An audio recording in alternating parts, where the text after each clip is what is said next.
Hello दोस्तों, जैसा कि हमने पिछले वीडियो में बताया था कि सिर्फ कंप्रेसर को अगर स्टार्ट करना है तो उसका वायरिंग कैसे होगा, और उसका करके मैं दिखाया था आपको पिछले वीडियो में। ओनली कंप्रेसर को कैसे स्टार्ट करना था और कंप्रेसर को डायरेक्ट भी आप कैसे स्टार्ट कर सकते हैं, ये मैं पिछले वीडियो में आपको बताया हूँ। इस वीडियो में अभी जो टॉपिक है वो पीएससी है। पीएससी का फुल फॉर्म होता है परमानेंट स्प्लिट केस वायरिंग। आज का जो वीडियो है वो पीएससी वायरिंग के बारे में है। पीएससी का फुल फॉर्म होता है परमानेंट स्प्लिट केस वायरिंग। ये विंडो एसी स्प्लिट एसी का वायरिंग है। अगर आप ये बेसिक वायरिंग अगर समझ जाते हैं तो आपको आगे कभी भी परेशानी नहीं होगा कोई सा भी एसी का वायरिंग समझने में। तो आप लोग इस वीडियो को देखिए ध्यान से और समझने का कोशिश कीजिए। ये जो है PSC permanent split case wiring, इसमें आपको यहाँ पे कंप्रेसर है जिसका हम लोग को पता है सीआरएस कौन सा है, कॉमन रनिंग स्टार्टिंग। तो अभी हम लोग को सबसे पहले क्या करना है, न्यूट्रल पावर लेने का है। न्यूट्रल ले लिए और न्यूट्रल को ले जाके स्विंग मोटर में जोड़ दिए। न्यूट्रल का वायर लेके स्विंग मोटर में हम लोग जोड़े और स्विंग मोटर से फिर उठा के थर्मोस्टेट को दिए। थर्मोस्टेट से ले जाके फिर ओएलपी को और ओएलपी से ले जाके फिर कंप्रेसर का कॉमन में डाल देंगे, क्योंकि हमको पता है कि न्यूट्रल पावर हमेशा कंप्रेसर का कॉमन में ही जुड़ता है। तो इसलिए न्यूट्रल पावर हम लिए और स्विंग मोटर में डाले और स्विंग मोटर का दूसरा पॉइंट निकाल के थर्मोस्टेट में डाले। अब थर्मोस्टेट का काम क्या होता है? थर्मोस्टेट का काम होता है टेम्परेचर कंट्रोल करना। अब थर्मोस्टेट का काम है टेम्परेचर कंट्रोल करना। तब जैसा कि हम लोग देखे हैं विंडो एसी में कि जैसे हम लोग टेम्परेचर सेट करते हैं, जैसे मान लीजिए थर्मोस्टेट में आप सेट किए 22 रूम टेम्परेचर या 25 सेट किए या 20 सेट किए, तो ये कंप्रेसर को 20 आने के बाद या जितना में अगर मान लेते हैं कि आप 22 में सेट किए हैं, तो अगर जब 22 टेम्परेचर आता है रूम टेम्परेचर, तो ये कंप्रेसर का पावर कट कर देता है, यानी आगे के तरफ पावर जाने ही नहीं देगा। तो इसको हम लोग बोल देते हैं, जिससे कोई पूछता है कि थर्मोस्टेट क्या काम करता है, तो आपको जवाब देना होगा कि थर्मोस्टेट टेम्परेचर कंट्रोल करता है। ठीक है, अब कैसे करता है वो आप यहाँ पे समझ लिए कि थर्मोस्टेट में ही हम लोग टेम्परेचर सेट करते हैं कि इतना टेम्परेचर आने से क्या होगा, कट ऑफ हो जाना चाहिए। इसके बाद थर्मोस्टेट का दूसरा पॉइंट निकाले और ओएलपी में डाले। ओएलपी का फुल फॉर्म होता है ओवरलोड प्रोटेक्टर। जैसा कि आप लोग सभी देखे होंगे कि अगर स्प्लिट का कंप्रेसर है या विंडो एसी में या फ्रीज का भी आप लोग अगर काम किए होंगे, तो कंप्रेसर ओवरहीट होके कभी कभी बंद हो जाता है। तो जब ओवरहीट होके कंप्रेसर बंद हो जाता है तो यही जो स्विच है ओएलपी यही ओवरहीट से बंद कराता है। तो हम लोग पानी डाल डाल के कंप्रेसर को ठंडा करते हैं। तो ये अलग बात है कि अलग टॉपिक है कि कंप्रेसर हीट क्यों होता है और कंप्रेसर गर्म होकर ट्रिप क्यों होता है, इसका कारण क्या है, इसके बारे में हम लोग आगे बात करेंगे। फिलहाल हम लोग यही समझ रहे हैं कि कंप्रेसर का ही सेफ्टी डिवाइस क्या है, ओएलपी है। ओएलपी का काम है ओवरलोड से बचाना, कंप्रेसर को सेफ्टी देना। अगर यहाँ पे और कुछ ऐड करना चाहते हैं तो यहाँ पे एचपी स्विच भी ऐड कर सकते हैं, एलपी स्विच भी ऐड कर सकते हैं। ऐसा जितना भी अगर सेफ्टी डिवाइस है उसको भी आप ऐड करते चले जाएंगे। लेकिन बेसिकली ये विंडो एसी में एलपी एचपी बहुत कम मिलता है, स्प्लिट एसी में बहुत कम एलपी एचपी मिलता है। एलपी एचपी अगर है तो 5 टन से एबव ही मशीन में ज्यादातर आपको मिलेगा। लेकिन जितना भी सेफ्टी डिवाइस एचपीएसी में प्रयोग होता है उसका कनेक्शन हमेशा सीरीज में ही होता है, पैरेलल में नहीं होता है। पैरेलल और सीरीज का आप लोग को हम बता दे रहे हैं कि सीरीज का मतलब यही हो गया कि हम एक जगह से वायर न्यूट्रल लिए हैं और दूसरा पॉइंट से न्यूट्रल ही निकाल के दूसरा सेफ्टी डिवाइस में दे रहे हैं। और पैरेलल का मतलब ये दोनों लाइन में कनेक्टेड। अगर मान लेते हैं कि यहाँ पे एचपी स्विच है, यहाँ पे ये एचपी हो गया, तो ये दोनों से कनेक्ट रहेगा। मान लेते हैं न्यूट्रल फेस, तो ये पैरेलल हो गया, तो ये गलत है। सेफ्टी डिवाइस जो है हमेशा आपका सीरीज में ही जुड़ता है। क्लियर है? तो थर्मोस्टेट का काम हो गया टेम्परेचर कंट्रोल करना और ओएलपी का काम हो गया ओवरलोड से बचाना। और OLPs का जो दूसरा पॉइंट है वहां से हम लोग निकाल के कंप्रेसर का कॉमन में जोड़ दिए। अभी आता है फेस। अभी हम फेस ले लिए और फेस लेने के बाद आपका सेलेक्टर स्विच में डाल देते हैं। सेलेक्टर स्विच का काम है, जैसे हम लोग का विंडो एसी का ब्लोअर मोटर है, जिससे हम लोग हाई मीडियम लो या सेलेक्टर स्विच सभी आदमी हम लोग यूज किए हैं या देखे भी हैं सब जगह। ठीक है, तो फेस हम लोग को क्या करना है, सेलेक्टर स्विच में लेना है और सेलेक्टर स्विच से 3 वायर जो निकलेगा वो ब्लोअर मोटर को जाएगा हाई मीडियम लो।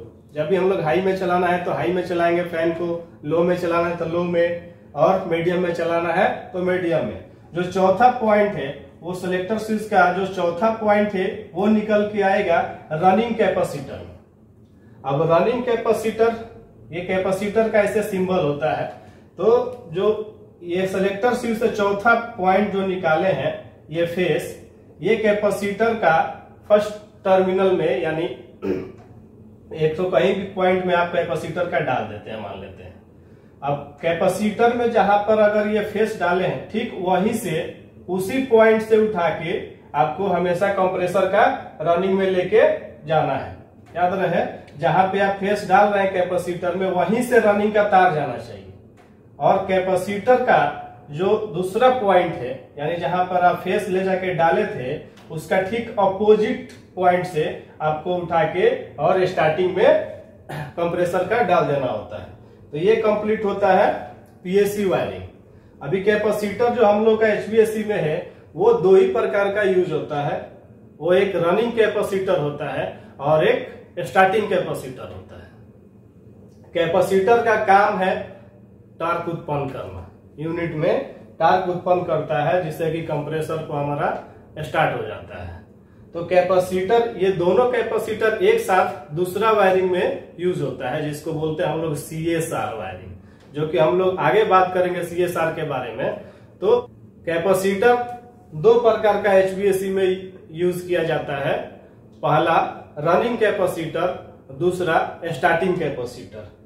अभी ये कैपेसिटर जो है पहचानने का कि कौन सा रनिंग है कौन सा स्टार्टिंग है, तो इसके लिए आपके पास अगर MFD मीटर है, क्योंकि कैपेसिटर का जो रेटिंग होता है वो MFD में होता है।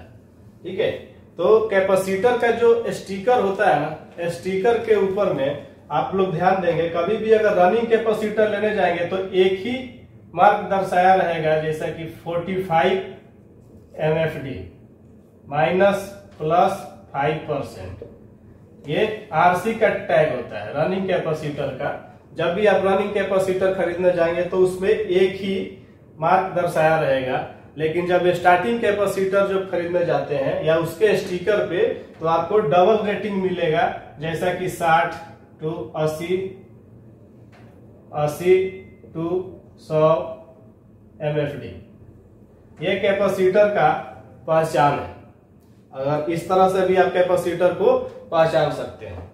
अभी बात आता है कि कैपेसिटर का जो टर्मिनल, कैपेसिटर का कहीं कहीं आप लोग देखे होंगे कि कैपेसिटर, मान लेते हैं कि ये कैपेसिटर है 4 पॉइंट निकला है, यानी 4 ही पॉइंट है।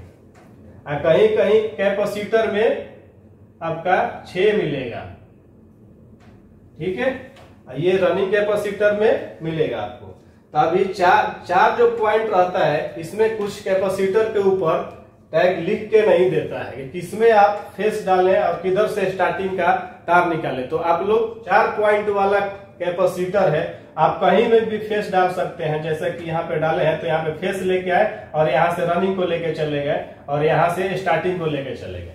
लेकिन जब 6 टर्मिनल वाला, 6 पॉइंट वाला जब कैपेसिटर मिलेगा तो आपको उसमें 3 मार्क दिया रहेगा, जैसा कि एक में C लिखा रहेगा और एक में हार्म लिखा रहेगा और एक में फैन लिखा रहेगा।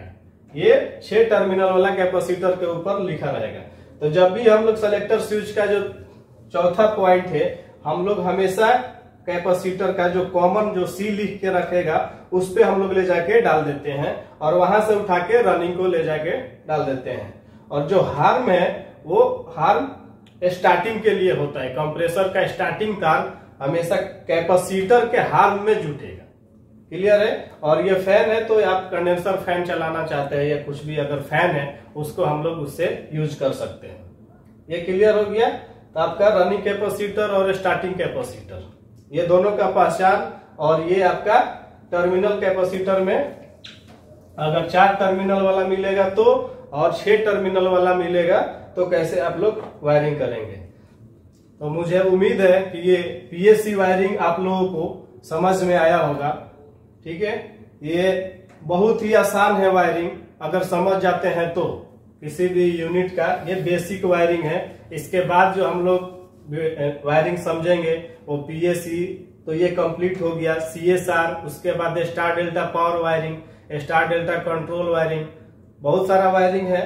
इसके बाद मैं पैकेज एसी का वायरिंग बताऊंगा, 3 फेस कंप्रेसर को कैसे स्टार्ट करने का है। ठीक है, तो अभी जो है अभी सिंगल फेस कंप्रेसर और 3 फेस में अंतर क्या होता है। सिंगल फेस कंप्रेसर अगर एक ही जगह रख दिया जाए और 3 फेस भी कंप्रेसर एक जगह रख दिया जाए और बोला जाए कि आप पहचानिए, कैसे पहचानेंगे सिंगल फेस कंप्रेसर और 3 फेस कंप्रेसर। तो उसमें क्या होता है कि जब हम लोग कंप्रेसर सिंगल फेस का टर्मिनल टू टर्मिनल वैल्यू मापेंगे, रेजिस्टेंस जब चेक करेंगे तो उसका सिंगल फेस कंप्रेसर का रेटिंग जो है वो तीनों अलग अलग बताएगा तीनों टर्मिनल में। जैसा कि CRS, अगर इसे मापते हैं तो मान लेते हैं मिला 2, ठीक है, इसे मापते हैं तो मिला 4, इसे मापते हैं तो मिला 6, ऐसे जाके अलग अलग रेटिंग शो करेगा। अगर 3 फेस कंप्रेसर का अगर हम लोग जब मापेंगे तो वहां पे आपका एक ही वैल्यू शो करेगा। जैसा कि CRS, C से R में मापे तो यहाँ मिला 2, R से S में मापे मिला 2 और C से S में मापे मिला 2। तो 3 फेस और सिंगल फेस आपको पहचानने का एक यही उपाय है कि आप मल्टीमीटर से रेजिस्टेंस में रखिए, यानी यूनिट कंटिन्यूटी में, और तीनों टर्मिनल से जो है उसका वैल्यू चेक कर लीजिए। तब जब वैल्यू चेक करेंगे तो 3 फेस कंप्रेसर का वैल्यू अल्टरनेट पर 3 फेस कंप्रेसर का जो वैल्यू है वो एग्जैक्ट रहेगा। जैसे कि तीनों टर्मिनल में अगर 2 मिल रहा है तो 2 ही मिलेगा, और सिंगल फेस में आपका अलग अलग वैल्यू मिलेगा। तो इसे आसानी से हम लोग क्या पता कर सकते हैं कि कौन सा सिंगल फेस है और कौन सा 3 फेस है। तो मुझे उम्मीद है कि ये मेरा वीडियो आप लोगों को अच्छा लगा होगा। अगर ऐसा ही वीडियो अगर देखना चाहते हैं तो हमारे चैनल को सब्सक्राइब कर दीजिए और अपने फ्रेंड्स लोग में शेयर भी कर दीजिए। Thank you.